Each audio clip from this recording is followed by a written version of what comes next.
Alrighty, we are live from Columbus, OH, and that would be the home, of course, of the national champion college football team called the Ohio State University. Welcome. We have audio, so we are all good to go. You are watching this on youtube.com/coachstevemoney, and if you'd like to see my financial content, you just scroll down past the Oak Island playlist. You'll see the Ramsey Show Aftershow playlist. Today is number 464 of those, and there's 137 answering your financial questions streams on there as well. And the music playlist has 11 Ramsey adjacent songs in there, like You Belong Debt Free, You Belong Debt Free, and How to Do the Baby's Dibs Right. So listen to those if you are so inclined.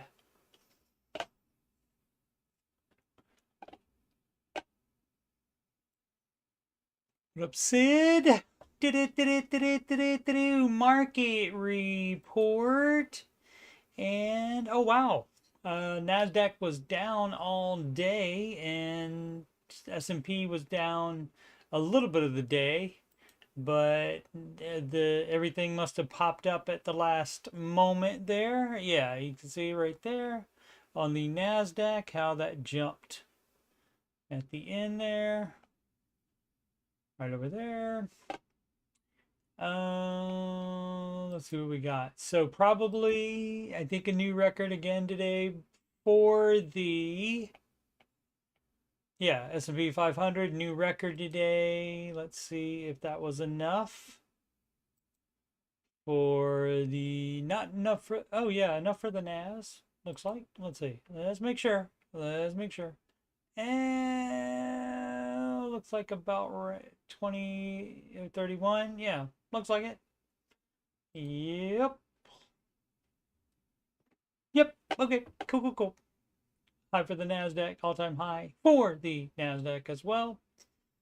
And this is what, you still get this, saw this in the chat, in the Ramsey Show chat earlier today, where they were, somebody was saying, oh, just do the, oh, it was Lib, was saying you just get a S&P 500. First of all, mixed up what a lot of people do, mixed up the account type and the mutual funds that you have in that account are two different things.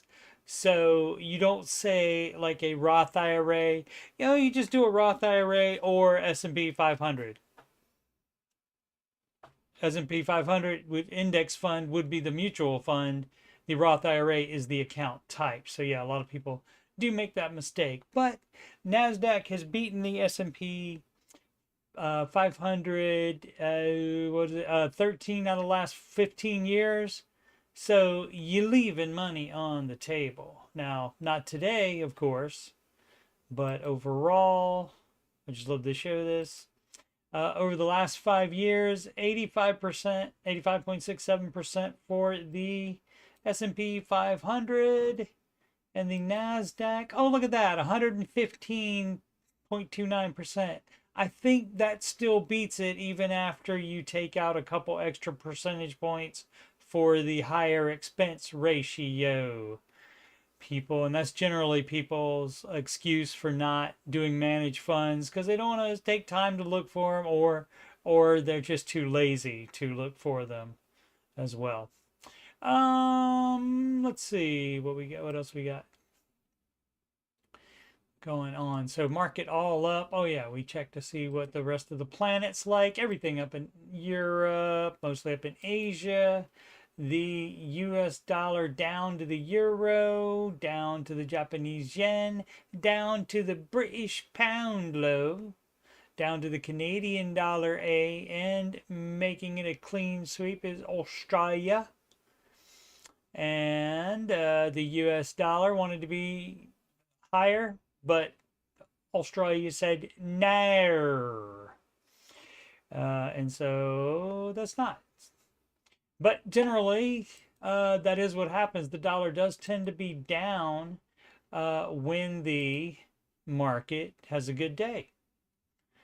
Just a trend of notice. Not 100% like that always, of course, but that's the way it goes there. Let's see what Verizon did today, reporting. That's not Verizon.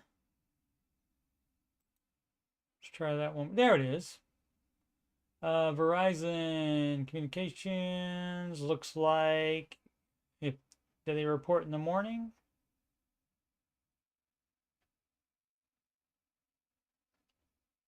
Oh, they're reporting it on the 24th. That's not today. I went down too far. My bad. Let's try that again. Let's try that again. Yeah, Verizon is tomorrow. It's Intuitive. That's a surgery thing. I thought it might have been like Intuit changed their name, like GE added what is it? Ver something, I can't remember, but something to indicate that they're trying to be greener and have new ideas to do that. Let's see what Texas Instruments did. And they were up 1.81% today, ahead of the reporting, and then afterwards must have not been good news because down 4.3%, down just almost 4 in the after hours trading, and you can see it bouncing up and down. It immediately went up right after, right at 4 o'clock, right at 4:01, went up a lot, and then bottom dropped out because somebody was waiting for them to do that, and then they said, okay, we'll sell then.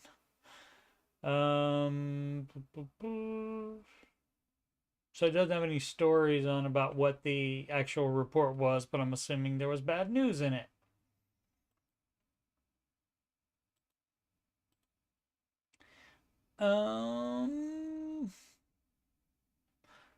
Pretty slow market news day though.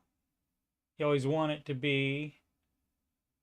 See what Nvidia was down all of the day too, and then that came up right at the last moment as well. As you can see, what time was it? 3:47 it was down, and then it went up and closed up high.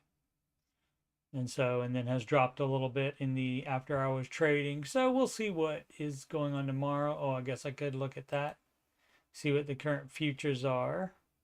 And that's all of the after hours trading. And so Dow and S&P up, NASDAQ down again, but anything could happen by tomorrow morning.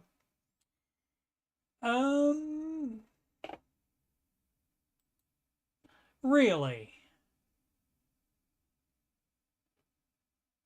Must have accidentally closed. I had it to the right page. It must have accidentally closed it. I apologize.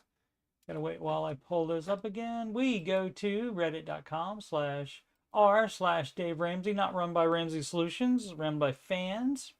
If you own a group run by Ramsey Solutions, that would be the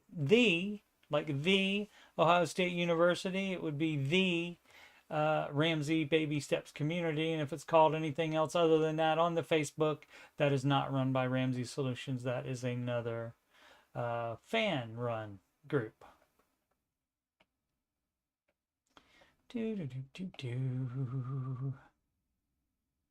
Many apologies. I don't know how that happened. Must have been on accident, as the kids say incorrectly. It's by accident, on purpose and by accident. So I can see how they got there, but that's not how it works. You don't just get to change it if you want to. Boom. We're about 6 days, so should be almost there. Budgets. This one, we did this one yesterday. Recast versus principal buy down, and that's a nay. You just pay it off. If you're on step 6. If you're not on step 6, you don't put extra to the mortgage yet. Common Conversation 5 balance transfer is the name of it. Oh my goodness. So much chat I missed out on. Let's see. Marshall. What up, Die?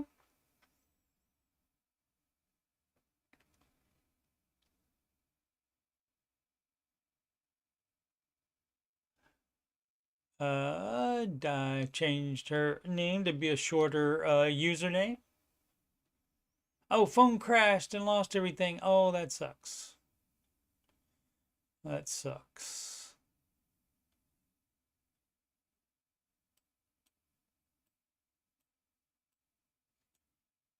Alrighty. Let's see. Thanks for joining, everybody. Oh, by the way, do I still have this on there? Yeah. So tomorrow, or not tomorrow, tonight at 8 p.m. Eastern Time, Ramsey live stream. Dave does some YouTube work or video work rather.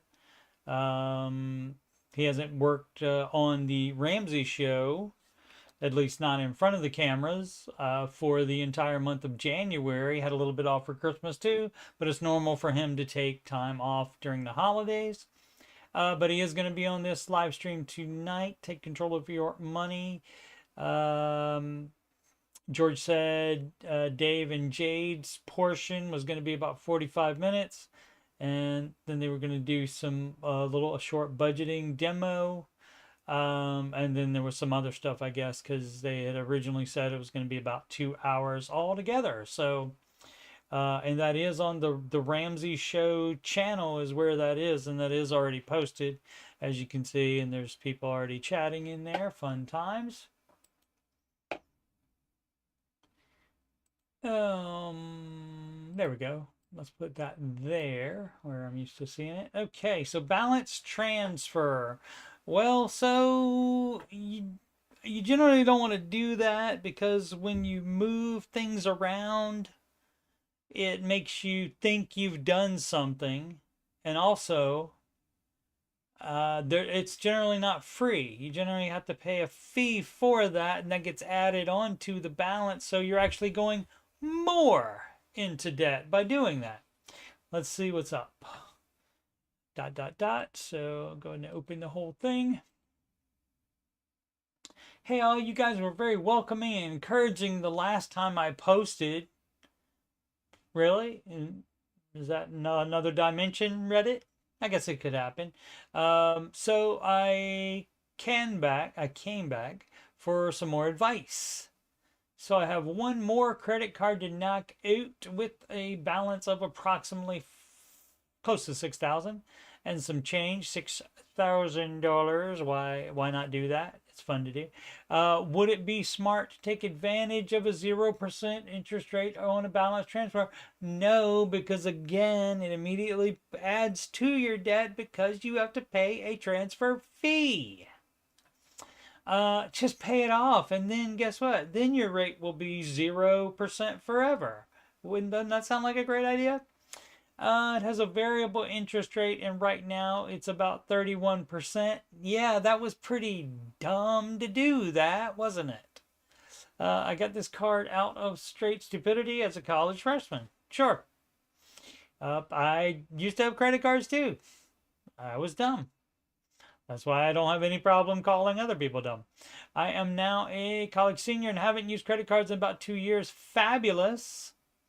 I understand it's more about the emotional change, but this interest is literally eating all of my monthly payments. I'm a D3 college athlete, working on 18 credits in my last, that's Division 3. My last semester. I have a hard time finding any amount of free time, but I go out and make money when and wherever I can. What's the best solution to knock out this final credit card off? That means you don't spend anything. You don't spend any money. You don't have any fun that costs money. You don't do anything with money that is not 100% necessary to live. So basically, you're just taking care of your living expenses. Eating out is not a living expense. That's a no on step 2, sir. And so that's what I would recommend. Just buckle down. I know it's hard doing college at the same time. Sure. And you're trying to do athletics too.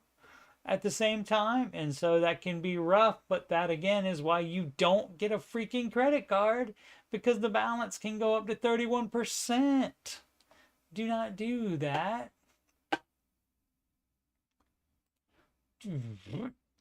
That is an ad disguised to look like a post, so you read it. What the hez? How I've realized so many people live paycheck to paycheck. Okay, I just took Dave's word for it, and it was 78%, and that has been that for years and years and years and years. I wouldn't be surprised if it's more than that now. It said that 78% of Americans live paycheck to paycheck, so 8 out of 10 Americans. Yes, I believe this to be the case. Me too. I work for a company that uses Capital One for commercial banking. Our company uses them to pay all of us. All right. I'm sure a lot of you are aware of the Capital One outage causing people to not to receive their paychecks today. I think I saw something about that. We received so many calls and messages from employees worried and complaining about not receiving their deposit, and they have bills due, right, and are going to overdraft on the account. Yep, and that happens. Got the news flare down there right at the bottom. But yeah, that happens, and that's why you need to stop and cut out your dumb activity before you get down to a situation where, oh, if I don't get the check the second I'm supposed to get it, then I don't have enough money for something. You need to pay attention before that and realize, oh, that's not good, and you change your life to make that not be an issue anymore, so that, oh, if there's a problem, you'll be fine for 2 or 3 days after that, or a week, or however, how long. Just you want more buffer on it than you. If it doesn't come that day, you're screwed over.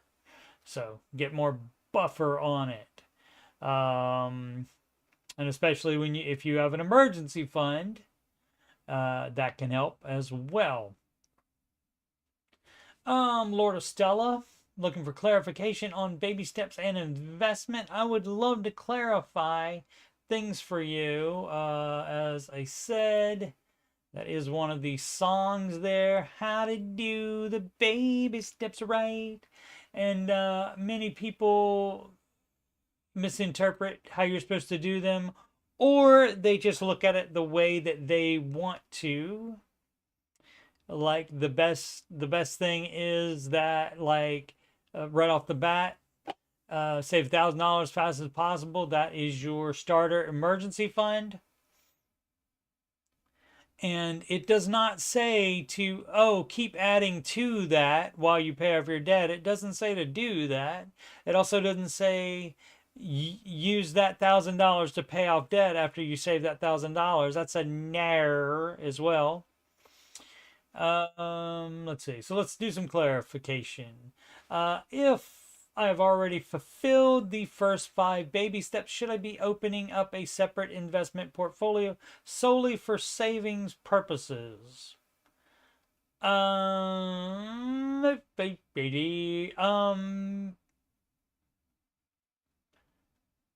don't think, no, you don't need to do it in portfolio, but like you wouldn't, obviously, for a separate than retirement, it would be in a different type of account. It wouldn't be in a retirement account, but those can be in the same portfolio. So, and portfolio means just all the different accounts you have at that particular brokerage. Let's see. So, or am I okay to simply save the rest of my money in a standard savings account? You are, but a standard savings account at a bank isn't going to make you as much as the market will. If you have 5 years before, definitely 100% before you will need the money, if you are absolutely certain that you won't need it for 5 years, it is safe to put it in the market, because it is very, very, very little chance that the market will be down in any 5-year period. If you got less than that, say you want to buy a house in 2 years, don't put it in the market, because it could be down right when you want to buy the house. So could at least do a high yield savings account, and that's only a 1 to 3 day transfer. So your emergency fund shouldn't be in one of those, because emergencies don't wait 1 to 3 days before they happen. Let's see, standard savings account. So that's how you would do that. Yeah, standard savings account is like the most liquid of it. So if it's your emergency fund, that is where it needs to be. If it's high yield, or I mean, I think there might be a few high yield savings accounts that do give you debit card or check writing privileges, and that would be fine as well. Cannot find any info on how Dave feels. I feel like, for me, feels about mutual fund outside the context of retirement. That's fine, but hey. Oh, I got some great clarification for you. Let me finish reading the question before I comment on every single word here. Should I just avoid if I want a good savings account with the option of withdrawing money wherever I want? Yeah, and that's the thing. So, if you're fine with the 1 to 3 day 3 day transfer, you can do a high yield savings account. If you want to be able to get it immediately, then you just put it in a bank where you can go to the bank and take it out during their banking hours. You'll still be limited to that, or you can use your debit card for that. You can get a debit card for a savings account. Let's see. But here's the problem. I fulfilled the first 5 baby steps. Now, the problem here is you are not done with step 6, which, if you're a renter, that's fine. You're on step 7. Congratulations. If you do have a mortgage and it's not paid off, there's no investing beyond for retirement, and that amount for retirement is only 15%. Any more than that is you doing it wrong. So you don't want to do that kind of that. That's debt leverage. When you keep around a loan in order to have more savings or some item or anything, where you want to have something else instead of paying off the house, that's debt leverage. And so that is not advised by Mr. Ramsey. And so that's clarification on that. But as well as the other questions, I think, about the types of accounts that you can do, I think I've addressed that pretty well. DCC, can I call the show from Europe? Yes, you can. You have to dial 1, any country exit code you might have. But yes, you can. Not easy to get into the show, though, even for Americans. A lot of people calling. I was just wondering if I called Dave from Europe. Italy, precisely, during the show to make him my question. All right.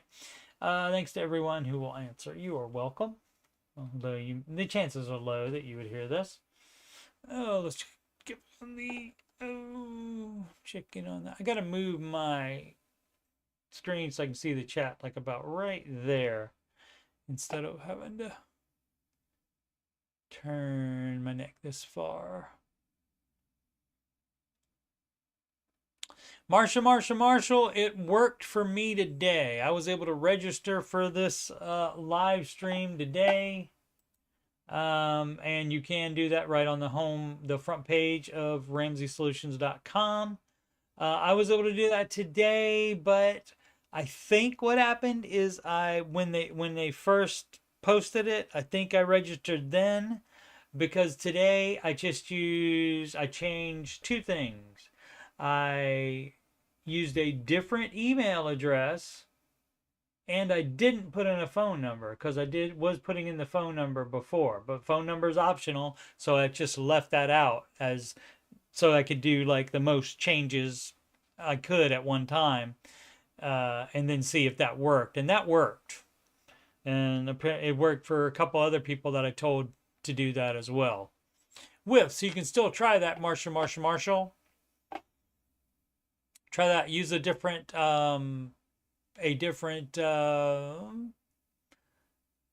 email address. You can also use like a variation of your name.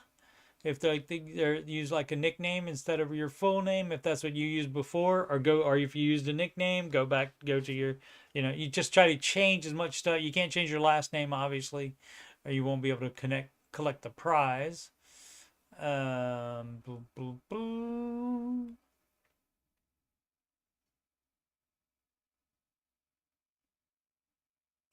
Yeah, try a different email address and let me know if that works. Because if so, I think maybe Ramsey tech support needs to hire me then.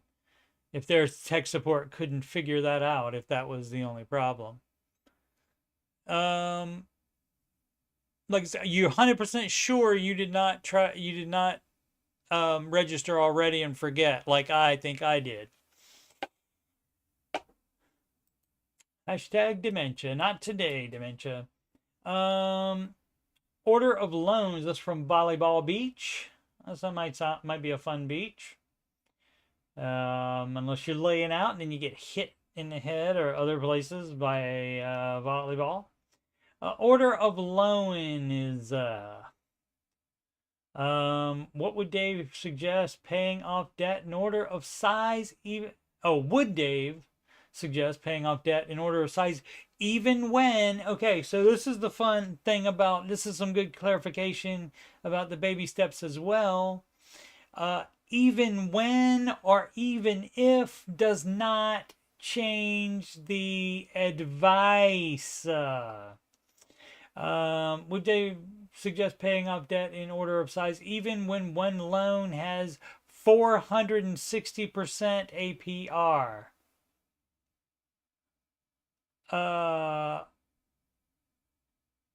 Where did that come from?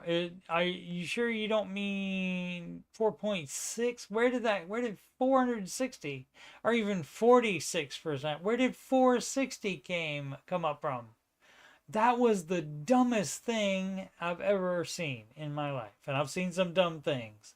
That is crazy. Or would this be an exception? No, there's no exceptions. Since in a year of working on the other loans, that one would quadruple.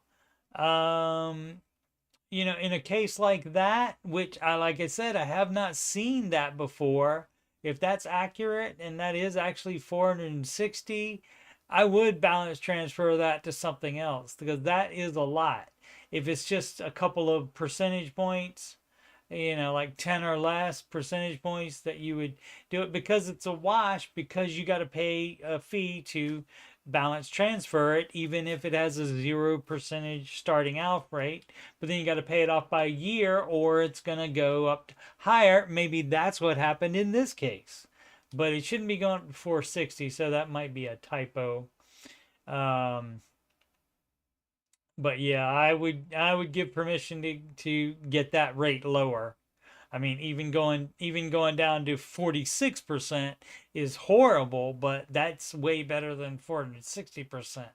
My goodness gracious me. If that's a car, you sell the car and get out of that thing immediately. Oh my goodness. Hmm.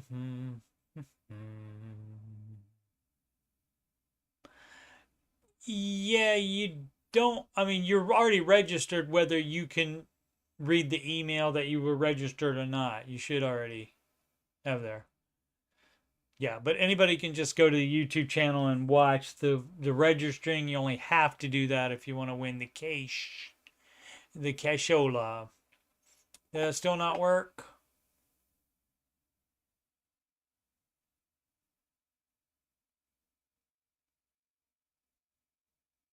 Oh yeah, yeah. It's already posted. I mean, you can just search. It's on the Ramsey Show channel, or you can just search Ramsey Take Control, and it'll probably pop up. And so there's how many in there? 431 people waiting, and it's a good, 2 more hours before that thing actually starts.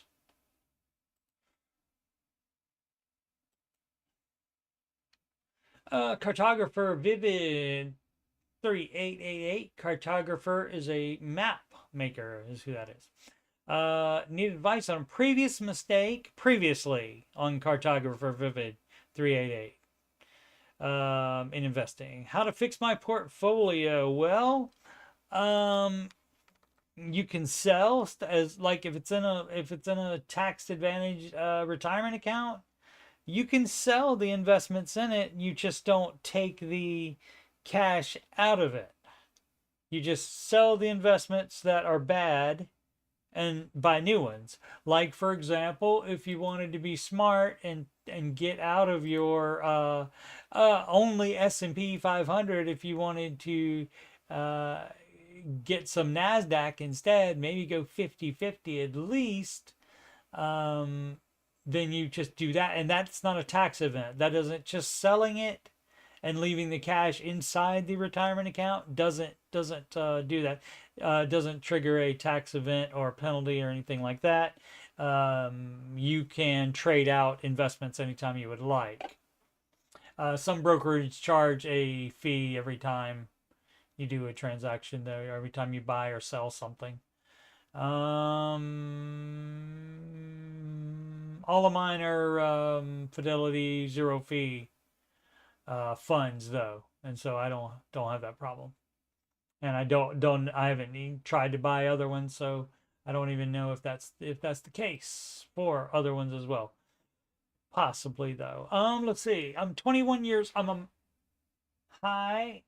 21 years old and have a large amount of money to my name, about $100,000 USD, of which I have currently invested about 20K. Oh, large amount of money to name. Invested 20K of it, okay? So I have 80K just sitting in there. As I am not so confident in investing. Well, 21, if still in college, you're not supposed to start retirement investing yet anyway. You just pile up cash, keep the cash piled up, so that you get out of college debt free. And then once you get your big boy or big girl job out of college, then that's when you start investing. Let's see. As I'm not so confident in investing, okay, well, that's why they have investing professionals, and they have SmartVestor Pros via the Ramsey website that they can hook you up with in your area, and they've been vetted. And unfortunately, that doesn't mean none of their halos will drop. They do have to get the right answer. I mean, they have to give the right answers in order to get vetted, in order to get approved to be a SmartVestor Pro. But then once they go back to their own state, city, and so forth, and start doing business, and they get the referrals, then they can get to do whatever they want to, unfortunately. And so you do have to know enough to know that they're not giving you the Dave advice. Even because they know you came from Dave, because especially if they called you first, that's where they got your information. And of course, like I think they give it to five different ones, and you can meet with all five of them and decide who you think is the most trustworthy. My grandpa has been into investing for a while, and when I was 16, I started just copying some of his investments with a lower volume. Right, so this investing at 16, if that's in retirement, that would be a no. Also, it wouldn't be in a brokerage account either, really, because the market could be down. If you needed if you all of a sudden needed the money for a car, or to move out of parents' house, or some kind of college expense, and it's locked up in the retirement account, then you're paying a penalty to get that out of there. So you wouldn't be doing that. That's why the advice is to just pile up cash for teenagers and young adults. So until you get out of college, if you are in college, that's when you would be the oldest and still not investing. And then when you get out of college and get big boy or big girl job, then that's when you start investing. Let's see. So copied some investments that were making money with lower volume, of course, without taking into account that he had a diversified portfolio, and I didn't know. It's stupid. At 16, no, I didn't know that. I didn't know about that stuff either. At 16, no way. So that's not. Hopefully, though, what you would have done would be to, I would have been smart enough to look at somebody else's and say, oh, this one made the most money over X number of years, and I would go with that one rather than just pick one that I like the sound of the name of it, that kind of thing, or base it on anything else other than the money it made for Grandpa. Let's say I put way too much money into biotechnology. All right. Hey, that was all the rage at some point, I'm sure. And the company did very badly. Maybe to have some English in that college of yours. Is all they teach in that school of yours? What is that from? Caddyshack. No, that's from Meatballs. Another Bill Murray movie. About summer camp. I lost about $5,000 on my investments and still have a very poorly diversified portfolio as of now. Okay, well, you're talking about investments. If they're single stocks, those are not advised by Mr. Ramsey. You get mutual funds, and that automatically makes you have a diverse portfolio. And he also recommends splitting it into 4 different categories: small, mid, large cap, and international. 25% split of each, and 15% of gross is what you're supposed to put in there, but not while you're still in college. I want to diversify my portfolio now. So again, if this I should open this up a long time ago. If this is a retirement account, you can sell it and buy something else. Again, that will not trigger any kind of tax thing. You may get a little bit of charge on it for doing the transaction, but you can sell, like, for example, don't do this because just mutual funds, not stocks, but like, oh, well, let's just use mutual funds. So no stocks. I was going to use just a stock to make it very simple, but it's still simple with mutual funds. So you have a bad mutual fund and you say, oh, that's bad. I need to change that. Or, like my previous example, you say, oh, I'm only invested in an S&P 500 index fund. That's the only thing I have. NASDAQ, people love tech. So the NASDAQ has been kicking the S&P 500's butt. So I should at least sell half of the S&P 500 and dump that into the NASDAQ one, is what I would think. So that would be like the example that you do. And as long as you don't take the cash out of the account, you leave the cash in there until you buy a different investment. And so then there's no tax event there if the money doesn't leave the account ever. So you can sell it anytime you want to. Never got the courage to sell my underperforming stocks. The stocks. So that's a NAUR. NAUR. NAUR. For which I made a loss. I have a few questions for experienced investors. All right. Should I just sell my entire portfolio at once and start over with a good diversified plan too? 2 is the next number. On that one, I'm going to address these one at a time.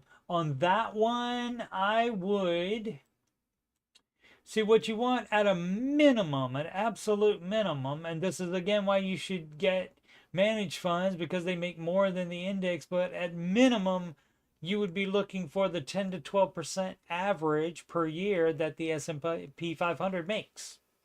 And no, it's not going to make that every year, and it's not going to necessarily be up every year either. This is average over time, and a lot of financial bros don't understand that. But that's how the dealio on that works, average. So, but that's what that's what you're basing on. So if you have something that's making 15, you might be able to make more, but you also might want to hold on to that for a little while you figure out how to look for good funds. And more on that in a second. Oh, wrong one. That one. Underperforming stocks. I have a few. Number two. We answered number one. This is question two. I don't have any like sound effect things I can hit. That'll be fun if I did that. Should I just invest into ETFs instead of single stocks? So everything's an exchange traded fund, but what generally when people say that they mean index funds. That's what they say. And again, in retirement, that's not what Dave recommends. Managed funds, because they can make more than the index, which you don't want to leave money on the table. Instead of single stocks, as I'm not experienced, right? I was thinking VOO, and that would be Vanguard's, but any S&P 500 index fund at any brokerage, Fidelity has one, Schwab has one. So you don't have to just go VOO, but people that have it at a particular brokerage, they love to say, I've got VOO. Anyway, but that's what that is. S&P 500 index fund. That is Vanguard's own S&P 500 index fund, but it's still the exact same stocks in it. 3, should I lump sum the whole amount if I decide to sell all my current stocks, or should I dollar cost average the amount into the current market?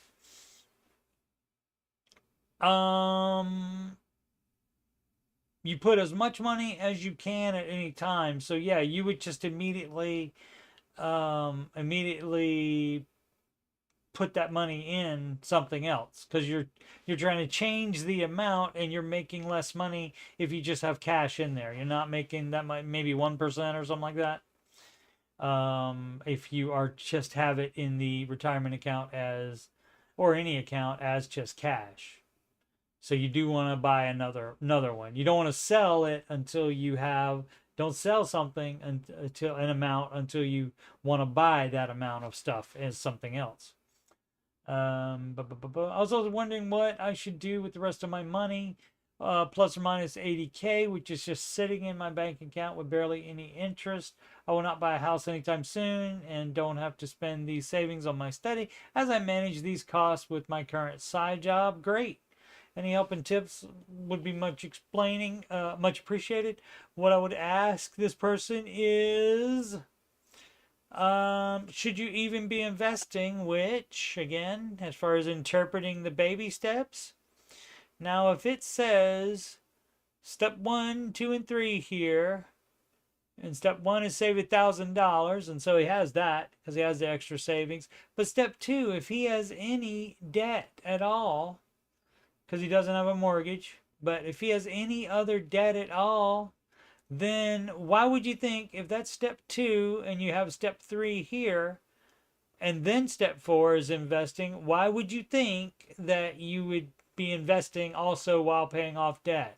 That is an error. Just saying it that way so my Australian viewers understand. Oh, let's see. What did I say for? Oh, and I was going to say about learning how to find stocks. This episode of the Ramsey Show Aftershow show brought to you by Crinkly Water Bottle. They've been with us since the beginning. What was I talking about? Hashtag dementia. No, not today. It was about investing. How to pick stocks, or rather, how to pick groups of stocks which are inside mutual funds. So how to pick mutual funds. If you Google Dave Ramsey investing and read every article, any blog post or whatever that's on the RamseySolutions.com website about investing, read all those. You can also YouTube search Dave Ramsey Investing. Now, again, you want to have it be from a Dave Ramsey YouTube channel. You don't want to have other people that are criticizing his way of doing things, because that's not going to do you any good. But if you do those two things, that tells you exactly what to look for. And the short version of that is you want to look for at a minimum a 10-year track record. So you're not trying to, get in on a one that just started and you have no idea what that's going to make.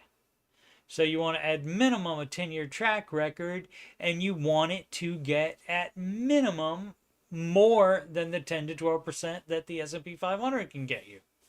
So, even if it's just a little bit more. So like at minimum 13%, you'd love that. And more than that, of course, is even better because you don't want to leave money on the table. So that's a short version of that, but he also says other things in that. And so if you listen to all of that, then you should be able to find them. It's not hard to do. You just have to put in some effort. And so if you don't have time to do all that, then it's not that important to you. And probably you're lazy. But also SmartVestor Pro, theoretically supposed to have the heart of a teacher and teach you about it, as they also advise you and do it for you. But again, bad SmartVestors happen, bad everything that Dave recommends that can go bad way because Dave doesn't control them after they get the recommendations. Now, if somebody calls Ramsey to let them know, a couple people have gotten in on the show and even reported it, and they take care of it. But I would imagine also if you called the customer care line and let them know about it and not be on the show, and you would definitely talk to somebody if you call the customer care line, probably pretty quick. I've called a couple times, I think, just to tell Mod that the show wasn't posted yet. And a couple times it was because Mod forgot. And so, he didn't provide me with his digits, so can't contact him directly. So I've done that, and basically you talk to somebody pretty much right away. So you can do that to report them, and then they handle that so that no other people have to deal with that. Boom, boom, boom, boom, boom.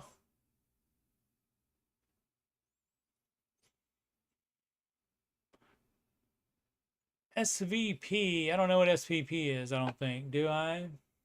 Scott Van Pelt is a ESPN anchor. SVP money. Strategic Value Partners, is that it? So that's a particular company. That's not a, what is SPV fund?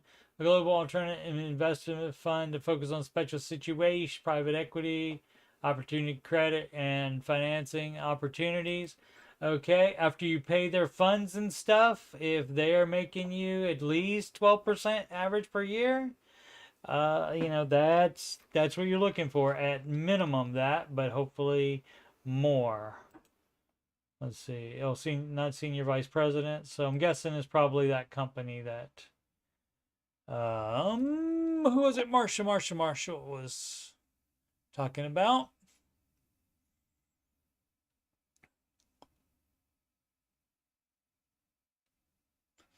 Many accounts do a simple savings account. Right. So people make that mistake too, is they'll open the account and then they do that part, right? And then they transfer the money from their bank to inside the account, but then they never buy any investments with it.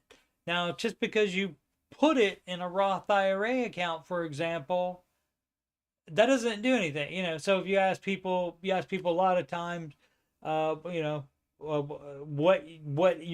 you're invested in, and they just say Roth IRA, that's not the investment. That's just the name of the account, the type of the account, which is a tax-advantaged retirement account. So it's a 401k, a tax-advantaged retirement account. And so, yeah, what are you investing in? 401k. That's just the account type. So, that's kind of like, what did you get? What did you get at the store? And you say Walmart is basically that it. So, people make that mistake as well. So I'm going to assume that that's this particular company that Marshall is using for investing. And as long as you're making that money, that's fine. But if they aren't making you extra money with charging you extra fees, that's not so good. Roth had the 2% return yesterday. Yeah, that's probably not. Oh, SmartVestor Pro. My bad. My bad. Sid is right. See, this is why I need a co-host. This is why I need a co-host. So thanks, Sid. Figured it out. Yeah, and so the SmartVestor Pro shouldn't have allowed that to happen, I don't think, unless you transferred that personally to the Roth. Found out about my work 401k, and Roth had the 2% return yesterday. Over the past year? Yeah, over the past year. So, and this is how you can tell that too. You go to your you can use any big website has their, any news outlet probably has theirs as well. But I go to google.com/finance, and you click on the S&P, and you see that your investments have made 2% over the last year. You click on first S&P 500, and then you click on 1 year, and you see, oh, this has made 25.78%. So somebody, either myself or the person I'm paying to manage my investments, dropped the ball on this one.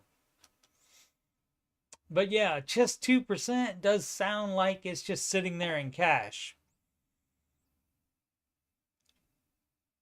I'm overthinking. Yeah, I've been known to do some overthinking, Sid. Thank you. Thank you for pointing that out. That's kind of, Sid, that's kind of like saying, you don't got no legs, Lieutenant Dan. And then he says, yes, I know that.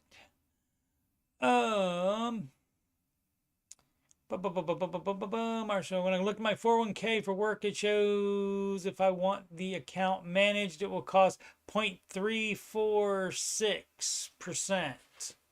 Okay, so that's like a third of a percent.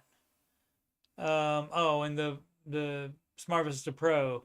Oh, okay. I thought you were. Oh, okay. Talking about management costs. I thought you were saying the investment only made that. Okay, my bad. But still, that was good. It was still a good lesson because it told people maybe some stuff they didn't know, and a lot of people don't know that. A lot of people think again that a Roth IRA that has all built-in investments, and that's not how it works.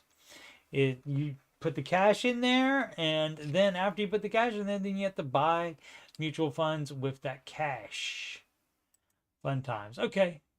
Many misunderstandings today, so dementia might be making some inroads, but not today, dementia. Tree Father 0121, and since it's gonna be another hour and 40 minutes, yeah, I might do an hour and a half today. Maybe 2 hours. We'll see how it goes. Food budgets is dots right there. That means there's more that's not showing. They used to have the whole thing on the one page, and then they started doing just a portion of it. 1/4 portion. I need to get that soundbite from The Force Awakens. That's a Star Wars movie. I don't know if you guys have heard of Star Wars before. Little independent film. Food budgets, baby step 2 flare. So that means no eating out. I'll tell you that right now. Let's read the whole thing, though, before we address anything this time, just for a change. Hello, I'm curious about food budgets per month for a 3-person family. In the past 8 months, my family of 3 has paid off $21 $1,000 in debt. Great. And in my opinion, are on rice and beans. In your opinion. Okay, so that means somebody said to you, or you might be feeling guilty about something you think might be a luxury food item then. Let's see. And yeah, I didn't read the whole thing. We are trying to finally be free of debt this year. Make it happen. And I got a great idea. Guess what? Even if your opinion is that you're on rice and beans, you can still you can still stop buying the most expensive stuff you're buying and buy more of the lesser cost stuff. However, there's always a however, and so this is the problem with people too. They want to do everything all at the same time. They don't want to cut out what they think is rice and beans. They don't want to cut further than that, but they also want to have debt paid off, and they also want to do something else. Let's find out what it is. Oh, however, I have noticed a large disparity in the budget amount of food and what I'm seeing in the grocery stores. What do you mean? For example, online sources list I should be able to buy all protein for my family for $90 a month. Is this possible? Here's what I'm going to say. Don't go to Whole Foods. I see Costco in here, so theoretically bulk should be less expensive, but maybe it's cheaper at Walmart if you don't buy bulk. We'll see. I mean, you'll see. I'm not going to look it up for you. Is this possible? I mean, by that online list, you also have to check the year that was published as well, because there's been some inflation. Inflation do take a bite, don't you? Buy meat from Costco and it's typically $4.12 a month for frozen chicken breast, ground beef, and kids nuggets. Am I getting scammed? So let's say, how about we say,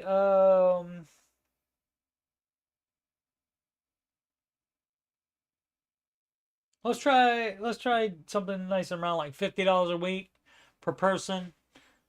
That's all of your food. So that's $150 a month. No, 50 for that's 150 for all three people. Then 150 times what I say that for a week. 150 times 4 is $600. So if the meat alone is costing $4.12, then you might be making it. Depends on how much other stuff you're buying, but probably not. Probably you're going over that 50 a month. So how about you cut it out by cutting out the most expensive item that you buy, and if it's one of the meats, stop buying one of the meats and buy more of the cheaper meats. One report said I should be spending what I do on meat for my food entirely. Yeah. I mean, yeah, I might be kind of tight on 412 for 3 people. Also depends if it's an infant. You know. So, and of course, high cost of living areas and so forth and all that. But, you know, if you want to cut things and spend less on food, you can do it. If you're doing any eating out, that's a no on baby step 2. Did I mention that? So I don't know. I would, you could try from Walmart, and, you know, and see how that compares. Let's see, I should be spending what I do. Oh, entirely, I did that one. So if anyone could tell me either how they are budgeting $449 a month for a family of 3 or give advice, I would be grateful. Thanks for your time. Well, I wouldn't like just blanket do that, really. And just tell the person what to buy. I would look at the budget and see what the different things cost. Actually, I wouldn't even do that either. I would make them do it. It's like, you know, you look at it and see what item is the most expensive and don't get that item. Then start there. And then after that, get rid of that first. And then what you can do is be in the grocery store and say, oh, we really don't need this extra. Maybe you eating too much. That could be part of it as well. Yeah, so that's all I have to say about that. Going back to Forrest Gump. So yeah, you have to, the main thing is you have to want to cut down the amount of money. And cutting down the amount of money you pay for food means you're not going to keep buying all the same stuff in all the same amounts. And that's how you do that. Wasabi, okay. 71855. Debating my next move. Checking the chat. Checking the chat. Checking the chat.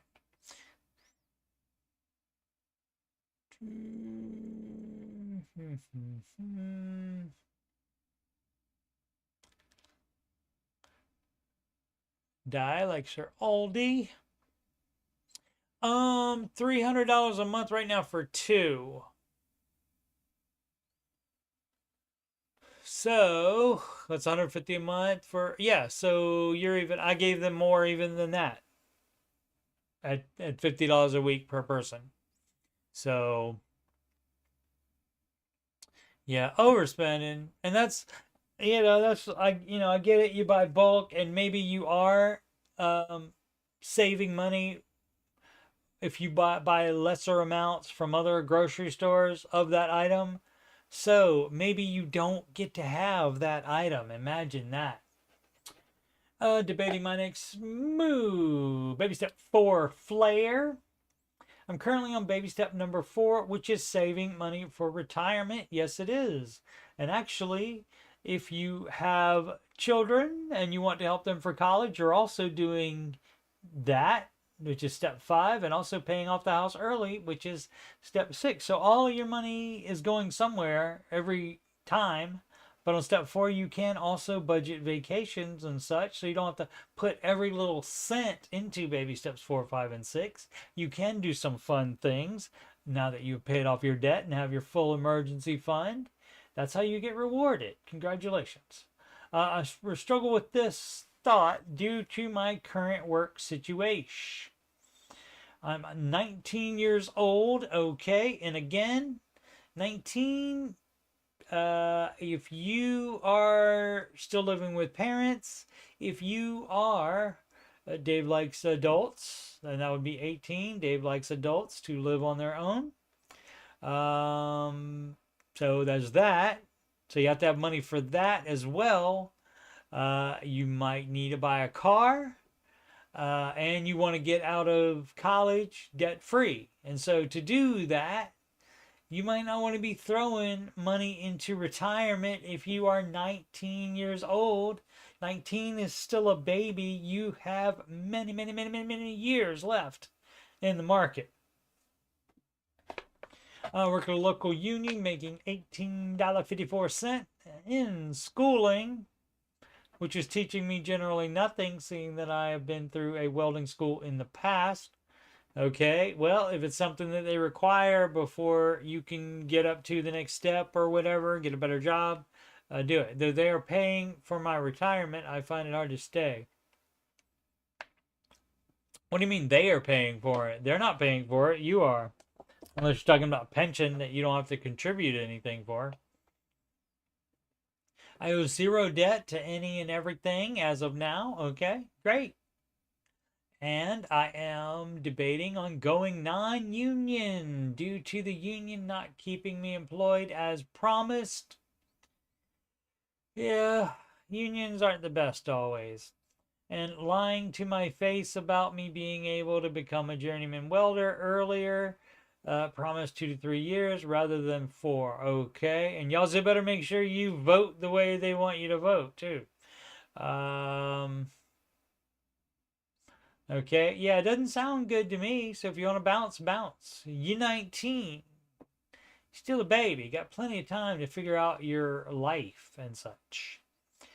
I will admit that I was kind of dumb for being roped in, reeled in, having not read the full contract. Okay, got a great idea. Got a great idea for everybody about anything. Read all of the stuff.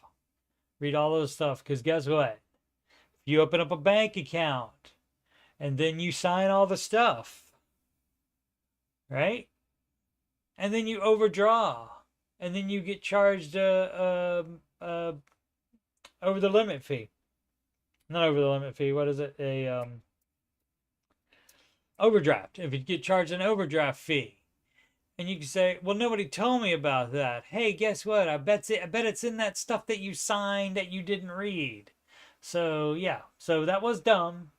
Of course, 19 still. So dumb kid, sure. And I probably wasn't doing it at that age either. So can't really say anything except just agree with you that it was dumb.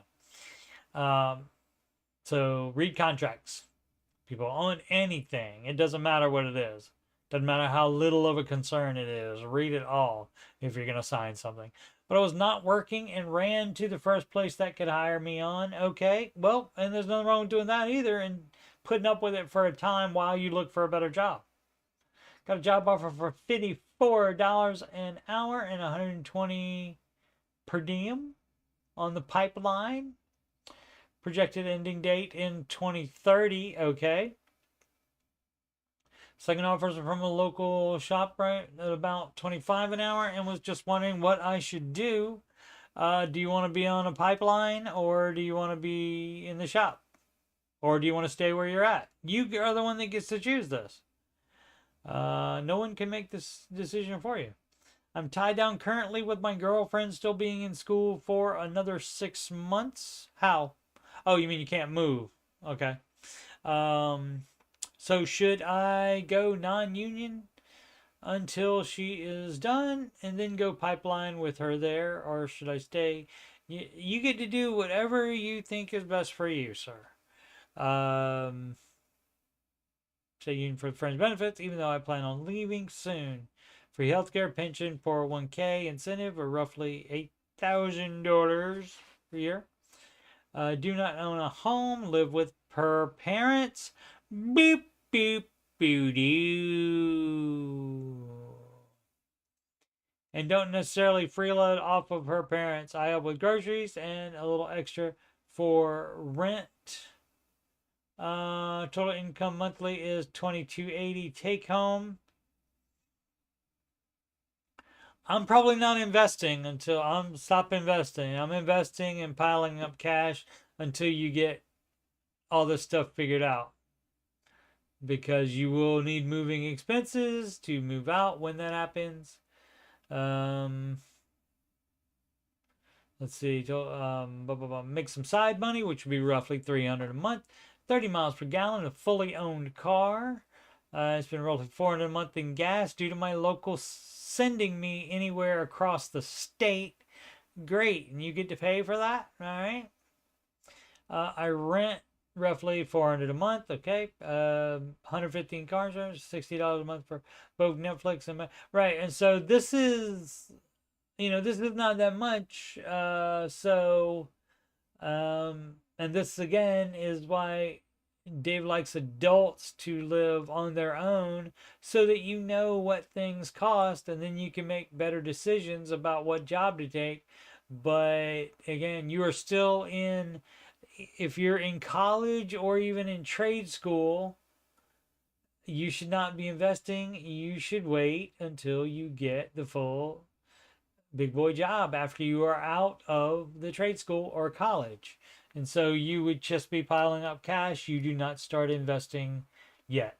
So that would be the advice on that. Get smoked brisket before it's gone. I was never a brisket guy. Oh, that's at Chipotle. I haven't been there since I've been back. I never got it when I was in Arkansas for 2 years, just because it was 30 minutes away, just like I never got Raising Cane's because that was 30 minutes away as well. I've had Cane's twice since I've been back. since was it October 13th. So, but I haven't had Chipotle yet since I've been back. Sister of Pythia, but no one actually pays in 90 days. Okay, let's see what this is all about. Speaking of about, shout out to CP up there in the country up north there, being much colder than we are here. A heat wave, 27 degrees today here in Columbus, OH. A rat invasion struck the neighborhood. Yes, actual sewer rats. They got into our attic, destroyed the insulation, damaged the HVAC system. That is not fun at all. Sorry. Sorry, you people don't bore me. These questions don't bore me. Just crazy sleeping schedule lately. Where were we?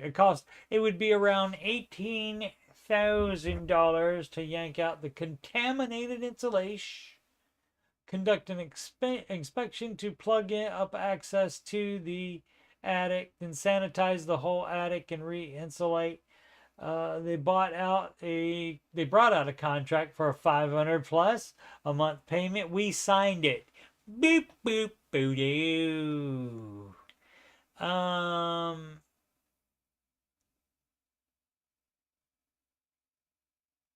You might be locked in for that. I don't know. I don't know how that works. If you sign a contract for them to do a job, I don't know if you can just decide to, oh, no, we're not going to do this anymore. No, thank you.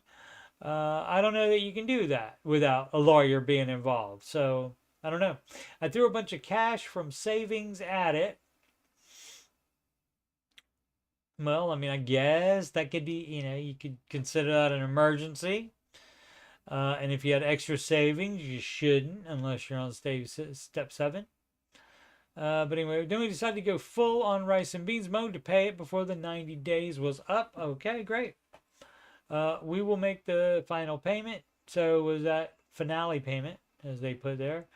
In February, successfully paying it in 90 days. I would have thought they'd be thrilled. Then the other day, the guys were here doing the installation. The senior guy said, the office has been pressuring us to finish this job up. Seems the office found out we were on track to pay it off in 90 days and was less than thrilled, as well as being shocked that someone actually paid in 90 days. Don't spend any more time there than you have to. I guess the moral is, we will give you 90 days same as cash, but we'd prefer it if you didn't actually do it. No, I mean, and that is the big problem. And I mean, that you run into that all the time. The car company, the car dealership, makes more money from the financing. And so they're in the finance business. I don't know if it's still like this, but like Victoria's Secret, stores like that, they make more from pushing the credit cards. And so that's how you get shifts. You get more shifts if you sign up more people for credit cards. Because, I can't remember my boy. My boy lives right here in Columbus, Ohio. The guy that owns that. I can't remember his name off the top of my head. They also have not a civic center. What is it? Some kind of a center for the arts or something like that. I can't remember the guy's name that at Ohio State that he paid for as well. But yeah, he owns the Limited and Justice. I don't know if that's still a thing. I think that's still a thing. I think I saw that when I was at Easton doing the Christmas Eve live stream. But yeah, he owns a bunch of them. And normally I would know his name, but now I'm trying to think of it. I can't remember. Where were we on this? Oh, we're done on this. Yeah, so, but that's, I mean, and that's the sad thing, that stores, you're in business to do something like Victoria's Secret, in business to sell clothes and such. Maybe some accessories. I don't know. I've never been in one of those, so I don't know exactly what they have. I know, I would imagine undergarments for ladies, but beyond that, I don't know what else they would have.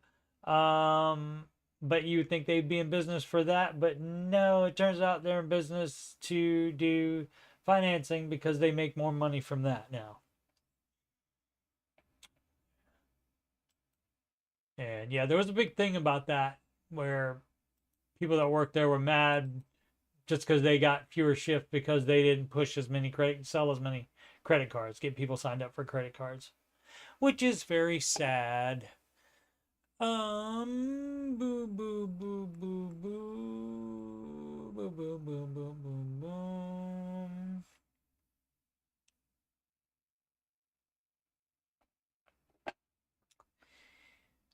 How am I supposed to afford a home? Okay, well, oh, did I? No, I didn't open it already.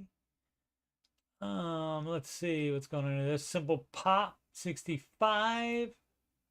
All right, and this seems like it might be for me. Oh, it had like one extra letter that couldn't fit on the first page. What would Dave do? I'm going to read all of this before addressing it. Promise. How am I supposed to afford a home? Been a Ramsey follower for years on baby step 4 or 5. My take-home pay is $9,600 per month. Married with 3 young kids. Wife homeschools our kids. We have around $100,000 saved up for down payment.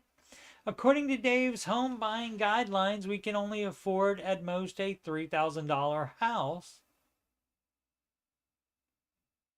The average home price across the nation is $375,000, with in most areas actually being around $450,000. Tracks with our location. At this point, I'll have to save up an additional $100,000 to afford something while staying within Dave's guidance. Already took us 4 years, 3 of them as baby step 3B, to save our current down payment. How are we supposed to do this? I love Dave's general advice, but it's seeming more and more out of touch in recent years. Okay, well, here's what I'm going to say about that. Because you want to buy too much house doesn't mean that Dave is out of touch. It means that you are. You're not embracing the reality of the situation. Guess what? If that's below his advice, if the amount that you can afford according to his advice is not enough for you, then guess what? You don't make enough money to live in that area. Sorry. And there's no like advice or anything like that that is going to make it work, except to save a larger down payment. Because Dave's guidelines specify the amount of mortgage that you can have. It doesn't specify the amount of house that you have. Obviously, you shouldn't go crazy, but if you want to go another $100K on the mortgage, you have to put more down to be able to do that. And so that's fine. Also, people don't necessarily know that you can stop investing for up to 2 years while you save up a larger down payment. And saving up the larger down payment is the only way to get around not making high cost of living salary when you live in a high cost of living area.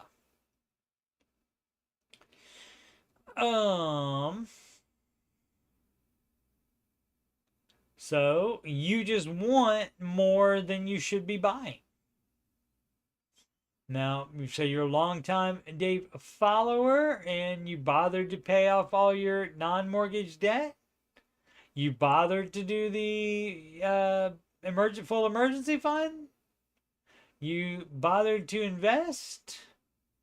You bothering to do kid college, since you mentioned step 4 and 5 is where you are. So maybe you want to follow his advice on that too. If the other stuff worked out very well, you might want to not be house poor, because you'll be house poor if you buy too much house. Or you can just do whatever you want to do and not do the baby steps. But and also I love this stuff. I love this because people are so nutty. So this is Dave, I love Dave's general advice, but seeming more out of touch in recent years. And he tagged it, "What would Dave do?" Illogical. Those two don't go together. Oh, it's seeming more and more out of touch, but what would Dave do here? So that's dumb. And so is not wanting to stick to his advice about not buying too much house. You don't, you're not special. There's no exception just because you want to live there and don't make enough money to live there. Okay, sorry about that. And sometimes this happens where you either move there because you want to live there and you can't afford it.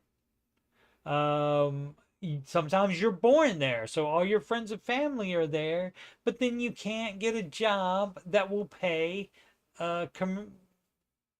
relative to the cost of living in that area. And so whose fault is that? There's no fix for that at all, except not spending any money on anything ever. So there's nothing, there's nothing you can do. What is Dave supposed to do about that? That doesn't make him out of touch. That makes you out of touch with reality. So I would suggest embracing reality of any situation and basing decisions upon that.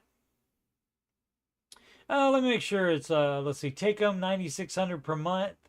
So that's a quarter. Oh, well, he already did it. He already did the math on that, but I think that's right.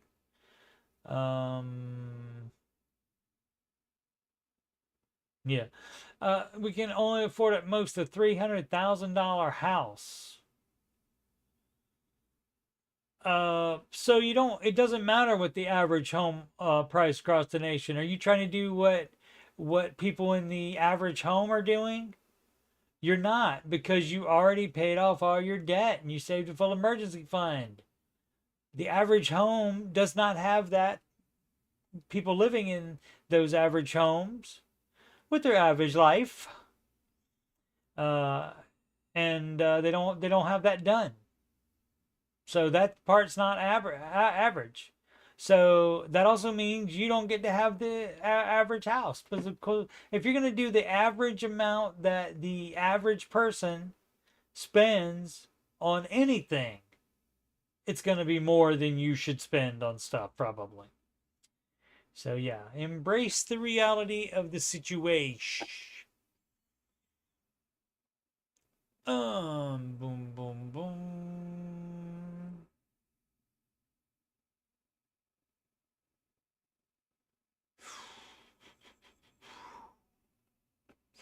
Marshall says they would get a, and that's from Brady Bunch, by the way. Everything in this house about Marsha. And so I just picked Marshall's name and added Marshall to that. They would get a fantastic house in my area. They were making 9,600 a month. Yeah. Yeah. So I got a great idea too for you. How about like you look on the map and where you're living now is like right here. And maybe if you move right there on the map, maybe you're fine. Yes, you have to drive more to work. Or maybe if you work in a different area that's lower cost of living, maybe you move closer to work. See? So yeah, basically, how am I supposed to afford a home? In parentheses, it could have said, wah. Sorry about that. It'd be great. It'd be great if all of us could do, if we're not limited by money, but guess what? We're limited by money. What the heads? High income doesn't equate to wealth. That much is certain. And especially because your high income earners, that high income gives them the availability to go into debt way more than poors can. And so that's why it doesn't, because that debt subtracts from that net worth. Let's see what else we got on this, if that's a thing, because we understand this, we know this already. I've learned through the sub, and honestly, for me, society in general, how so many people think that having a high income automatically means a person is well off. Right. Well, you get that in the Ramsey Show chat too. Somebody makes over $100,000 and people like, oh, I can't relate to that because I don't make that much money. Well, you need to be able to do that because that person has a more higher percentage of their income to debt. They have more of a percentage of debt than you do. So you need to quit whining in that case. Oh, I don't make that much. Yeah, that person has way more money. See, you're just applying his high income to your small amount of debt, and you can't do that. You can't just grab one part of the equation and apply it to your part of the equation. But people do that all the time.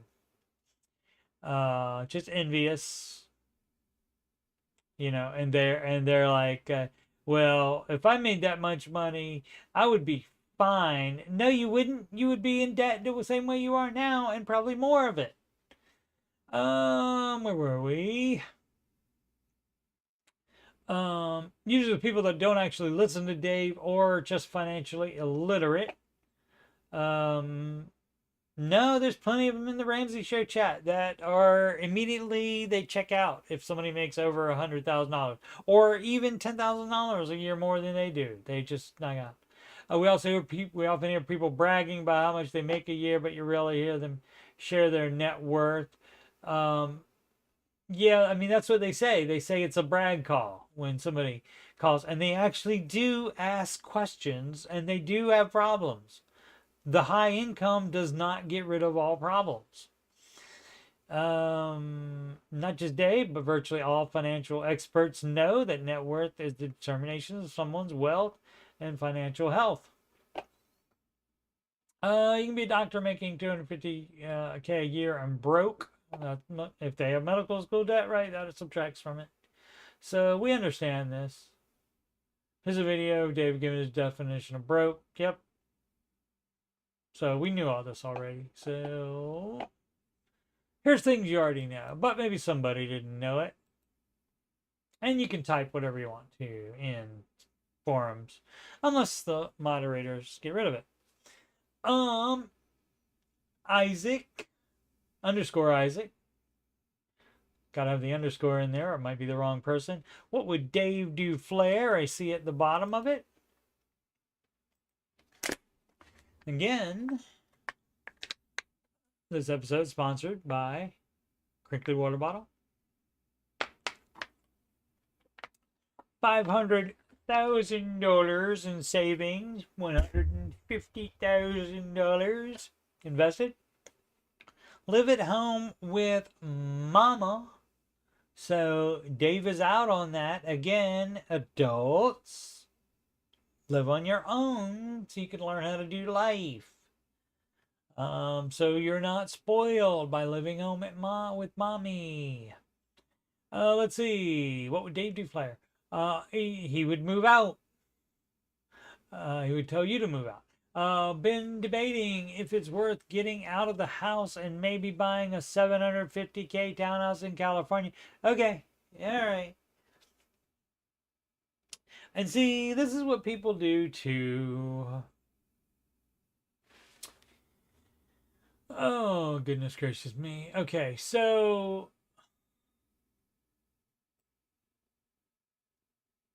Getting out of the house.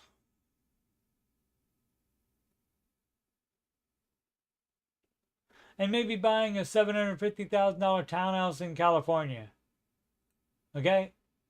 That's the same as me saying, okay, I tell you what, I'm not gonna eat food here tonight. I'm gonna go out for dinner. And then I go to a 5-star restaurant. You don't have to go to the 5-star restaurant. You don't have to get a $750K townhouse in California. You can move away from California if it's out of your price range, for sure. So, but people do this kind of stuff all the time. They lock themselves in to their little way of thinking about things and don't think there's any other answer. How about a cheaper one somewhere else? How about that? Or you just rent if that's cheaper. Generally, I wouldn't think it would be, but you could do that as well. Or, like I said, move. But I can't get over whether it's a wise decision. Can't get over. Okay? That doesn't mean what you think it means. Getting over something is different from you can't decide what to do. But I don't know if it's a wise decision. I don't know whether, but not get over it. Getting over it's a different thing. The mortgage, homeowners association property tax would be like $5,000 a month. I'm earning 5.2% on my 500K right now, which is a nice amount of money compared to paying interest. Sure. You gonna live with mommy forever? What are you gonna do? What's your deal? I feel financially illiterate, but I've stayed at home into my mid-30s to avoid debt, like Dave said. Okay, again, tapping two things together that don't go together. Avoid debt, like Dave said. Right, you can do that without staying with your mommy into your mid-30s. You don't have to do one, and these are not locked together like a combo meal. So it's pretty dumb to have thinking like this. Highly illogical. My mom is starting to ask what to do with my life because I'm not dating and kind of depressed / in a slump. Yeah, that's why you would also live on your own. So that you could do dating and stuff maybe. Maybe you would do that if you didn't live with mommy. I don't see myself moving out of where I live due to my job, family, friends. Should I just rent or pull the trigger? I'm gonna rent. You should rent somewhere before you try to buy and see how you like it.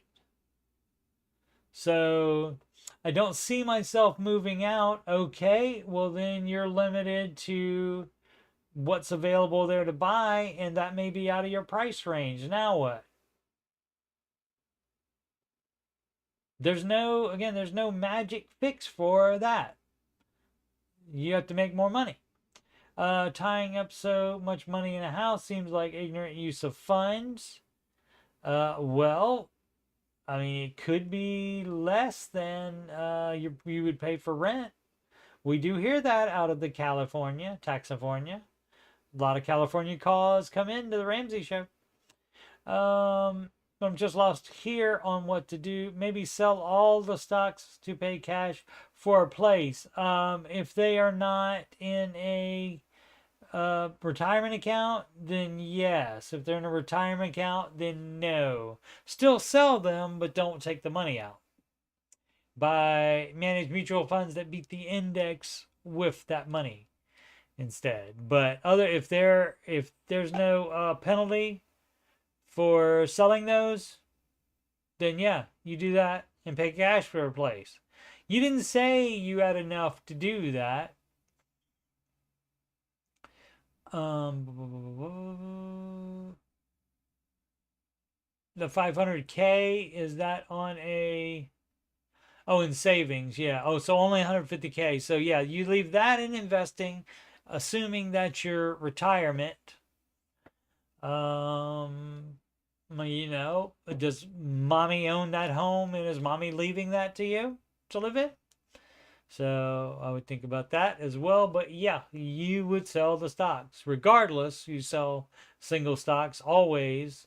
But only if it's on a brokerage account do you pull the cash out. And yes, you buy it in cash. For sure.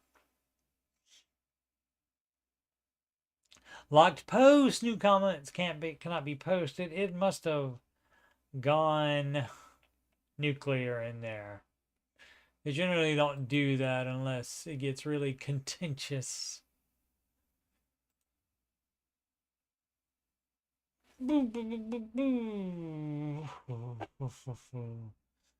He's still getting 5.2% 5 days ago. Yeah, he could be in the last like days of that on his high yield savings account until it changes. It's possible. Oh, he might be in bonds as his house savings and he's fearful. Oh, yeah, could be. Are bonds up that much?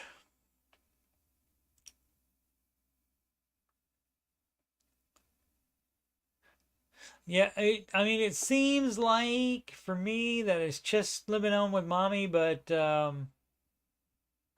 maybe there's a stepdad too that we don't know about. But since he didn't say parents and just specifically said mama, I'm gonna guess that's the dealio. Um, Mr. Name Anonymous. I get it. I get it now.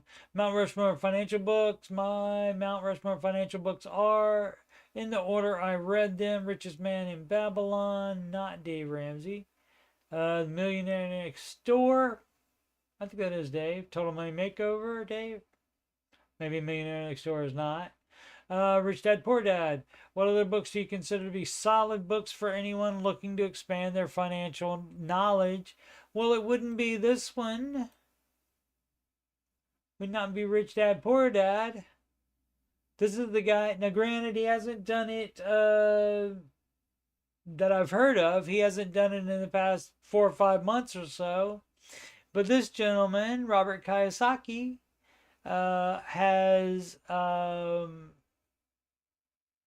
he repeatedly makes statements and says, "Oh, the market is going to crash." He said one time it's gonna. He said, "Oh, within the next 9 months, it's going to be what did he say? 75% down."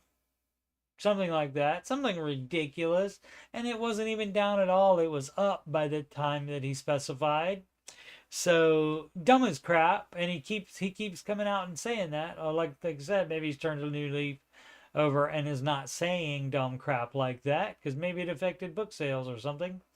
But yeah, and so anybody that is doing debt leverage, that goes opposite of Dave's advice.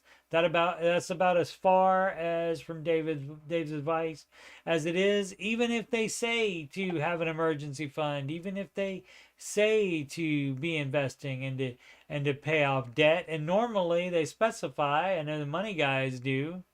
It's the Money Guys show, but there's 2 of them on there. So most people just call it Money Guys. I know they do. They say pay off high interest debt and keep your low interest debt around like it's a pet.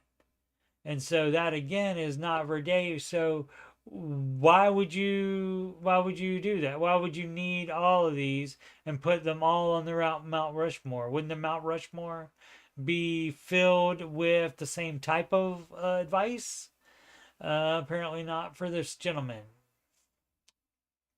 Or female, maybe. Gentlewoman. Tough emotions. Tough emotion. Tough underscore emotion 8206. Unequally yoked in finances. Okay. Hubby's first marriage and kids. I've had both previously. All right. Married going on 9 years together for 12. Okay. Great Christian guy, but we do not see eye to eye on how to manage money, and it makes me feel unequal, not a partner, dismissed, disrespected, all of which I've told him with and without a therapist, period. And so, did you wait to talk about that after you got married? If so, you shouldn't have done that. And then maybe you would feel like that before you got married, and maybe you wouldn't have gotten married. So, let's see what else. I almost left the marriage because of this.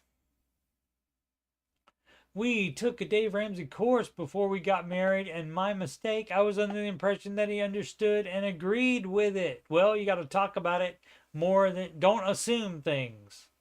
especially about the opposite sex. Do not think you understand them ever, particularly the being one in finances.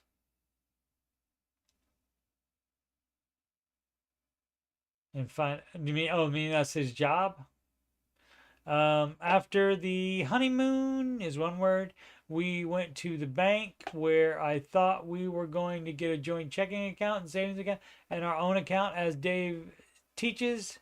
Well, he refused. Oh, yeah. See, and so that's what you need to ask. You can't assume anything.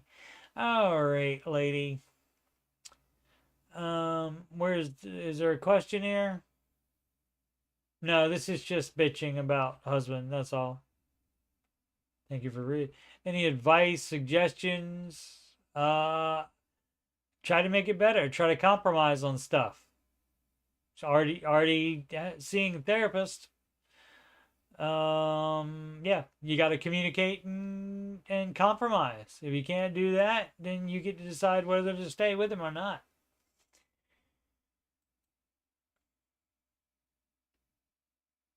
Sad. And that's why, and people think I'm kidding always, but bring up Dave Ramsey on the first date.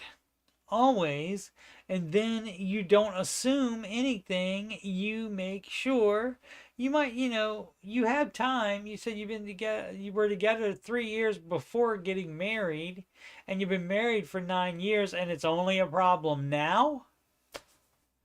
And also when you got married, you weren't getting joint. That should have been one thing when he's not on the same page with you. Then you got to check all the other pages, all the other categories to see if he's on the same page. Emergency fund plus other budget cash funds. If you're talking about sinking funds, that's fine. I'm based in the UK. So salaries and housing costs, they don't like to pronounce H's either, some of them. And housing costs and cost of living is significantly less than the US. Congratulations. Taxes are more though. I put 2K into my pension and 2K towards to emergency fund. You doing it wrong.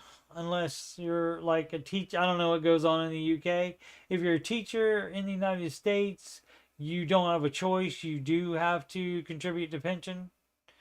But if it's optional, I think they use the word pension differently as well. I think that's more like just like a retirement account. I don't know. I don't know about the UK, but you wouldn't be investing before you had the full emergency fund.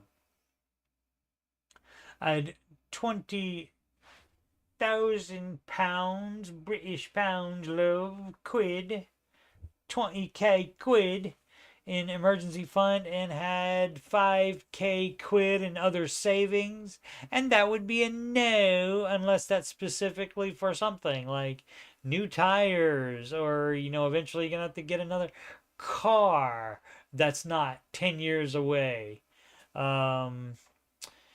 Something like that. It has to be for a specific purpose, and that's called a sinking fund, and those are allowed. But the idea is that you are applying your money to the baby steps instead of having extra savings.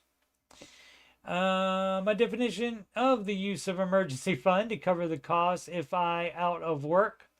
That's it. It should be used for anything else. I mean, shouldn't be used for everything else.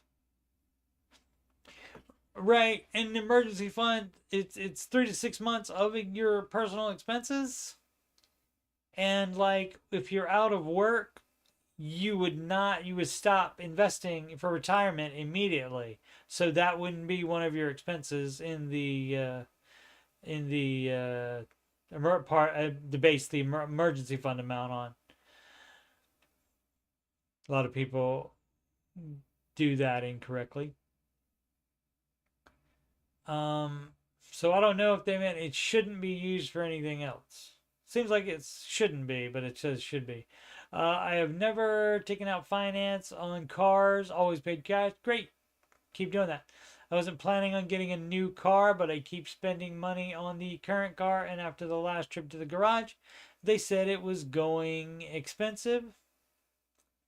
So in September, do you remember the 21st night of September?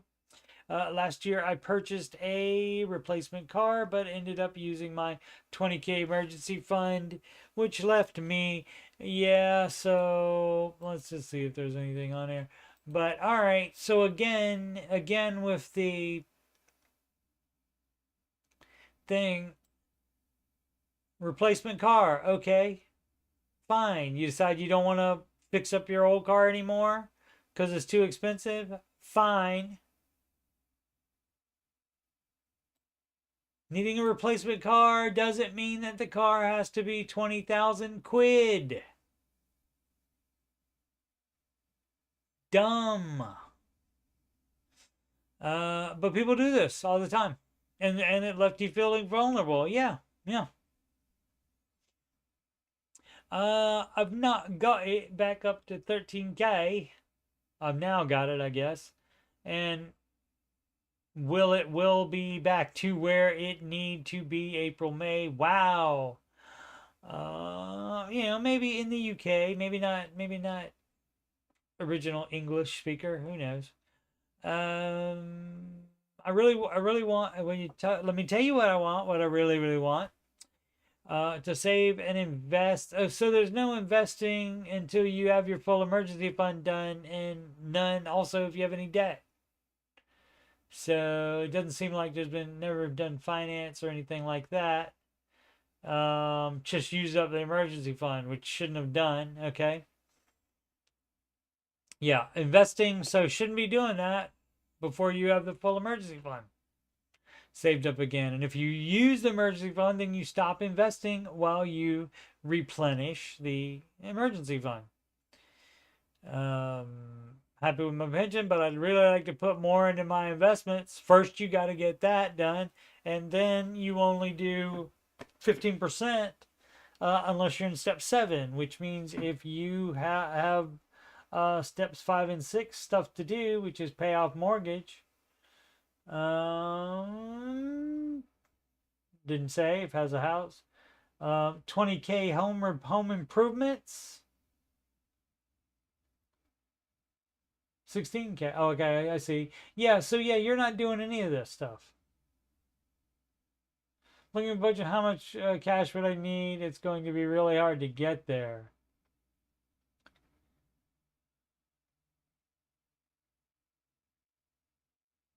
What does the...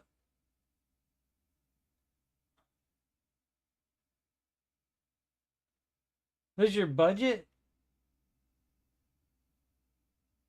Home improvements for 16K. And is there a mortgage? So I don't really understand what's going on here.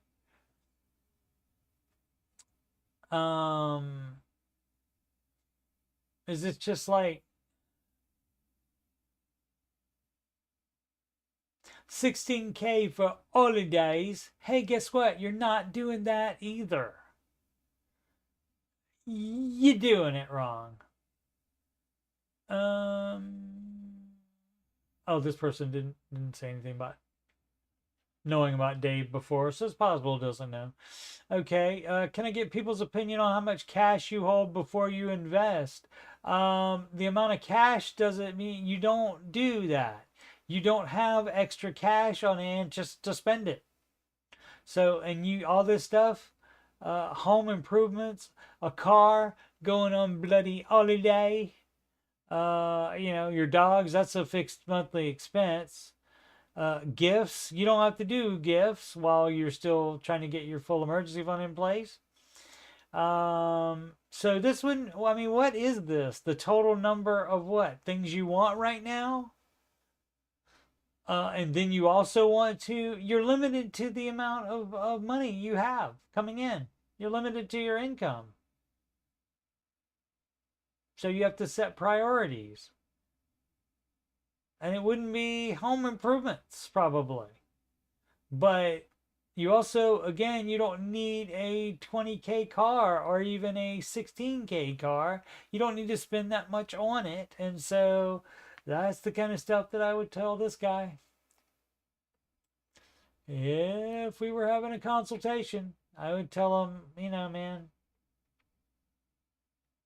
plus other budget cash funds. So it should be just called, I want to invest more, plus I want all this other stuff too, is what that should have been called. That's an ad. Baby steps in 2025 from Sib9000, a frequent poster on there. Baby step 4, 5, and 6 flare. I don't like talking about my flare, but Sib9000 does. I'm curious what others out there would do moving forward given our situation. Household income is $375,000 and no debt except the mortgage. So baby steps 4, 5, and 6. That is correct. We're good so far. We have around $550,000 in retirement in our early 50s. Most likely retire at 65 plus. Got a late start investing, and that's why you got to work till you're 65 plus. Okay. As we had a major debt issue and worked through a Chapter 13. Our plan for this year, baby step 4, max out 401ks and backdoor Roths, including catch-up, so around 20% of gross income. Since we got a late start investing, that's a no. The problem, you not wising up and getting rid of your dumb butt debt does not give you a pass on the baby step. So you see, if you go over here and you look at baby step 4, it says invest 15% of your gross income into retirement. It doesn't say and invest more if you feel like it. You can invest more if you feel like it once you're in step 7, but you have a mortgage. And what does step 6 say? Oh, pay off your mortgage early. So why would you think you would do that? So, and how you think the current economy is, or whatever, or whether Dave's out of touch or not, that doesn't change the baby steps. That's not going to change the advice. And they don't need to change because they still work. You did the dumb stuff. You're the one that got in trouble, not people that are following Dave's advice. Because his rules and guidelines don't allow you to do dumb stuff unless you misinterpret them very badly. So you don't do more than 15% until the house is paid off. Contribute 6K to 529. You can do whatever you want depending on the kids' ages. The younger they are, the less you have to put in per month. Baby 6 put up our remaining cash flow of around 60K on our mortgage. And so that's a no. Again, you keep that at 15 of gross income. Doesn't matter if you got a late start, that's your fault. You pay the mortgage off first. It doesn't say, well, since you waited, then you can be more aggressive in your investing of that 15%. And that's what I'm doing. And I have most of mine in large cap, which for me, that seems to be the best thing to do and has made the most money since I've started investing. And so that is the majority. Large cap is the majority of my, I don't do a 4-way split. And Dave is fine with that if you start late.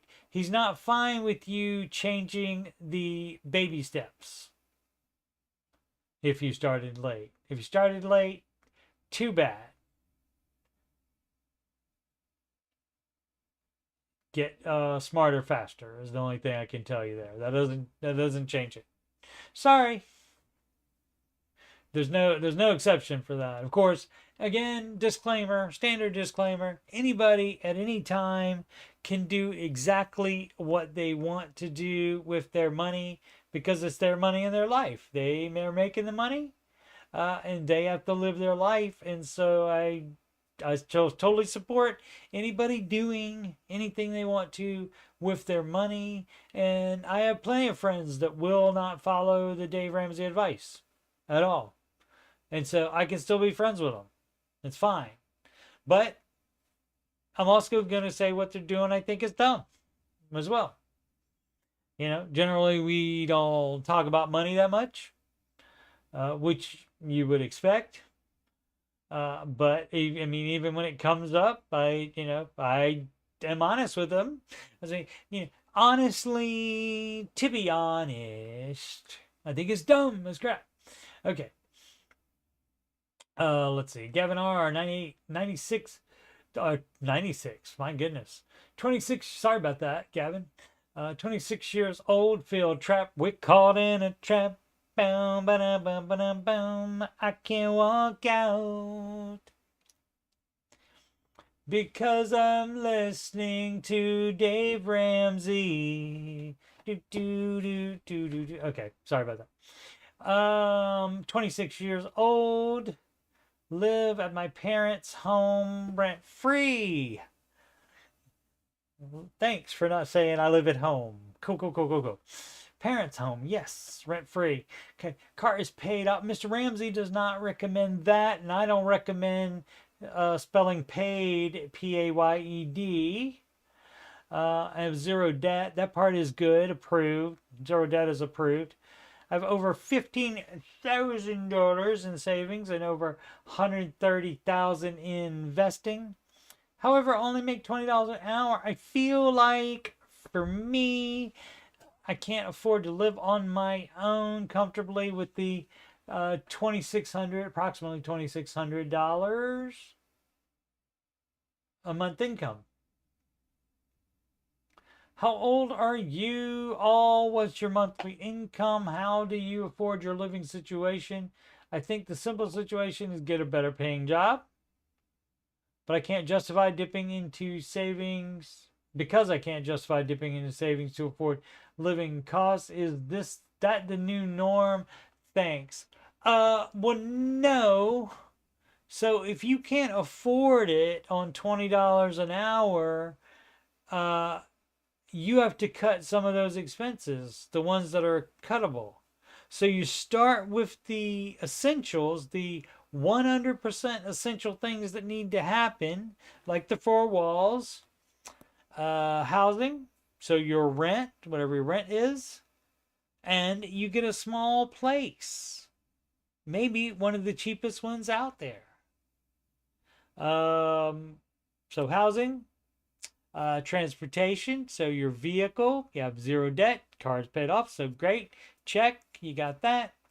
What is it? Clothing, you got clothes, you're fine, you're fine. And what else is it?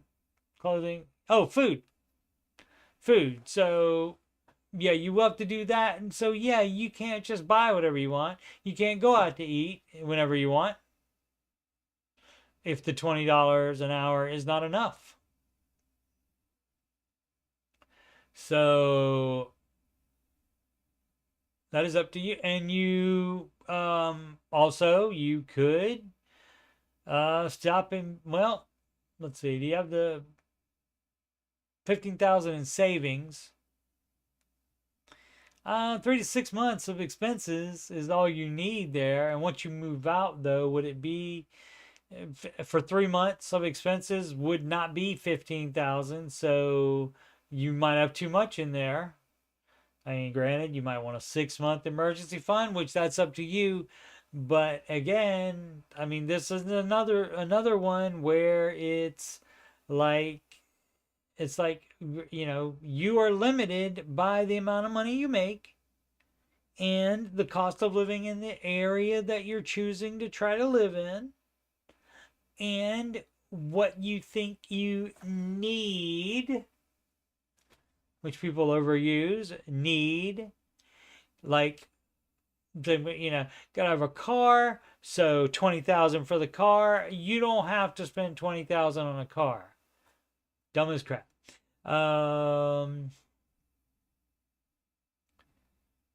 Simple solution is get a better paying job, but you can do both. You can cut expenses as well.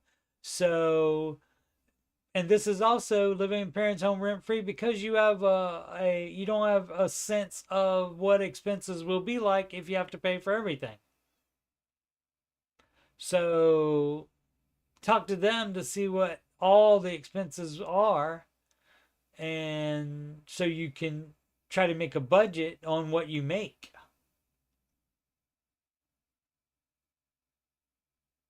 And then you'll see if you can do it. So also though,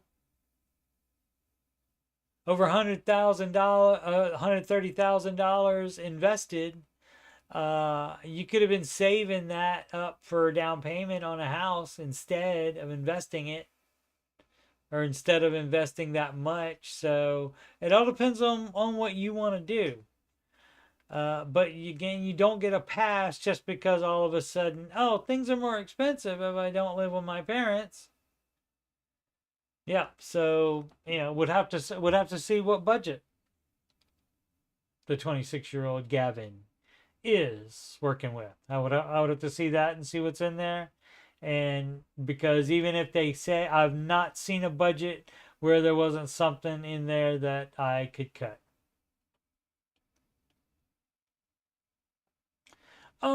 Careful pen 8574, the bloody UK again. Student loan. Should I pay it off or keep saving? Hi guys. 27, living in a European Union country with no major expenses. I'm living with my parents. A lot of that going around today. I've managed to save up around 40,000 bloody quid and can save about £2 every month.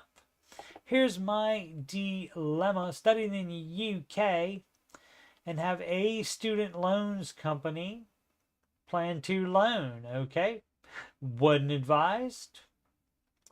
Oh, I didn't read the thing. UK student loan should be paid off or keep saving. I don't think I read the title. And from just the title, we know the answer already. It says save $1,000 as fast as possible. $1,000 is your starter emergency fund. Does it say to keep saving, or is step 2 pay debts off? Does it say to save more than the $1,000? It does not. Unless you're being dumb and you think you need to do step 1, 2, and 3 all at the same time. Or even worse, like some people that think they need to do all the steps at the same time. That is dumb, but we have had people in the chat that, a couple of people may have been fronting, might have been trolls, but I also think there was a couple people that actually were for real and were doing that. And so, just like this person, how could you even look at the baby steps and think that you should keep saving? I don't understand how that goes. I don't understand how these people's minds work. They probably don't understand how mine works either, though. To be fair, I haven't thought much about it over the years, but recently I've been looking at the numbers and it's stressing me out. The interest keeps adding up. It all keeps adding up. Am I just paranoid? Am I just down? Let's see. Didn't open this. Meant to open it up. Then I got distracted with the song. Where did I have that added up?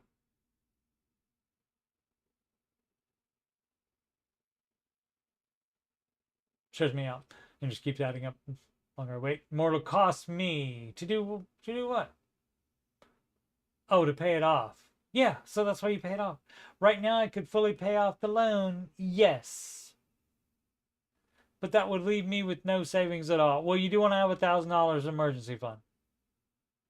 On the other hand, if I keep making the minimum payments, I can keep saving and eventually build a bigger financial cushion, but I'd be stuck with the loan growing, which means you don't really have that money because you owe that money. So you don't really have it. And that's debt leverage too. Keeping around a student loan so you can have more savings is debt leverage. And Mr. Ramsey, don't know if you met him, don't know if you ever heard of him. He's the no debt guy. I don't have my own home yet, and you're not gonna. You don't buy that with a student loan. So wiping out my savings feels risky, but at the same time, I'd love the peace of mind that comes with being debt free. My job is very stable. So if your job is stable, then you don't have to sell the horse. Right, George? What do you think is the smarter move? Pay it off now, let it ride until it's written off, or try some other strategy? I'd appreciate your advice. Well, instead of my advice, how about somebody that's been in the advice business, excuse me, for 30 years, and the advice has millions of documented success stories to its credit? How about that instead of my advice? And my advice is the same as that one because of those reasons. What does it say here? Again, it says save $1,000 as fast as possible. It says baby step 2, pay off debts from smallest to largest using the snowball method. It doesn't say anything about having extra savings beyond $1,000. Doesn't say it. So I do not understand what you don't understand about it and why you would have to even ask if you looked at the baby steps. So no flair on this one. So maybe not familiar with Mr. Ramsey, but hey, he's the no debt guy. And it's even if it would be written off in 30 years or whatever dumb stuff going on over in the European Union. Yeah. So even if doesn't change the Ramsey advice, which that's the beauty of it, because it's so easy to understand. Oh my. So we'll stop here then since 27 minutes the Ramsey show, and you can see the chat is already going crazy. Look at that. You can't possibly read it all. You can barely. I mean, normally what I do on there is I just, maybe it'll catch up and then stop. That's probably what the deal is. It's probably not going that fast, but sometimes it does go, maybe not quite this fast, but pretty fast during the actual live stream. Here it's just catching up, I think. All right, well, let's see. Oh, slowing down. Slowing down, okay. All right, yeah, I assume it just had to catch up there.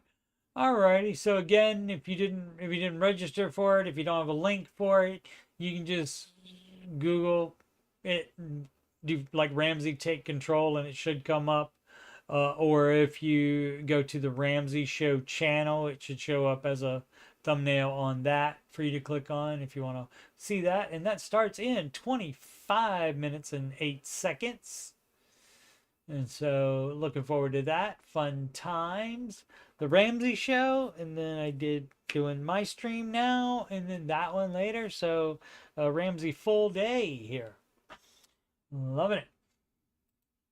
Alrighty, that thing is still going. So again, I think it's catching up. Maybe. Oh, there it goes. So slower. How many people are in there now? Oh, 2,700 people in there already waiting. Okay, so yeah, it's going fast. All right. Cool. Some of it will still probably catch up, but it's still going. See, it's going. I am Coach Steve Money. I'm a Ramsey Solutions certified financial coach. And if you would like a free consultation, you can certainly do that. You know, if you got money problems or you just want to make sure that you are on the right track.